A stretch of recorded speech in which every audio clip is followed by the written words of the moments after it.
ഒരു പതിറ്റാണ്ടിന് ശേഷമാണ് ഒറ്റയ്ക്ക് കേവല ഭൂരിപക്ഷമില്ലാത്ത ഒരു പാർട്ടിയുടെ നേതൃത്വത്തിൽ കേന്ദ്രത്തിൽ സർക്കാർ അധികാരത്തിൽ വരുന്നത്. 10 വർഷം തുടർന്ന ശൈലിയിൽ നിന്ന് നരേന്ദ്രമോദിക്കും സർക്കാരിനും ഏറെ മാറ്റങ്ങൾ വരുത്തേണ്ടി വരും.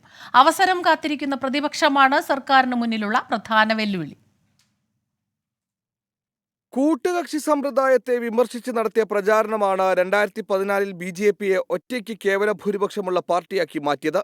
2019 303 സീറ്റുകൾ BJP ഒറ്റയ്ക്കു നേടി. കഴിഞ്ഞ 10 വർഷവും BJP ഒറ്റയ്ക്കാണ് ഭരിച്ചിരുന്നതെങ്കിൽ ഇനി സഖ്യ സർക്കാരാണ്. സാധ്യതകളെക്കാൾ ഏറെ വെല്ലുവിളികളാണ് മൂന്നാം മോദി സർക്കാരിന് മുന്നിലുള്ളത്.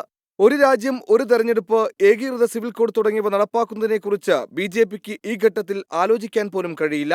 അഭിമാന പദ്ധതിയായി അവതരിപ്പിച്ച അഗ്നിവീർ റദ്ദാക്കുക, ജാതി സർവേ നടത്തുക, മുസ്ലിങ്ങൾക്ക് 4% സംവരണം, ബീഹാറിനും ആന്ധ്രാപ്രദേശിനും പ്രത്യേക പാക്കേജ് എന്നീ ഉപാധികൾ JDU TDP പാർട്ടികൾ ഇതിനകം മുന്നോട്ട് വച്ചിട്ടുണ്ട്.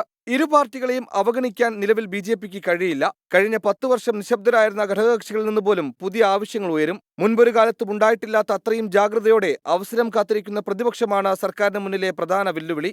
ജാതി സെൻസസ് അടക്കമുള്ള സഖ്യകക്ഷികളുടെ ആവശ്യങ്ങൾ പ്രതിപക്ഷത്തിന്റെ പ്രധാന വാഗ്ദാനമാണ്. ഇവ നടപ്പാക്കേണ്ടി വന്നാൽ BJPക്ക് തിരിച്ചടിയാകും. 24 ഡൽഹി.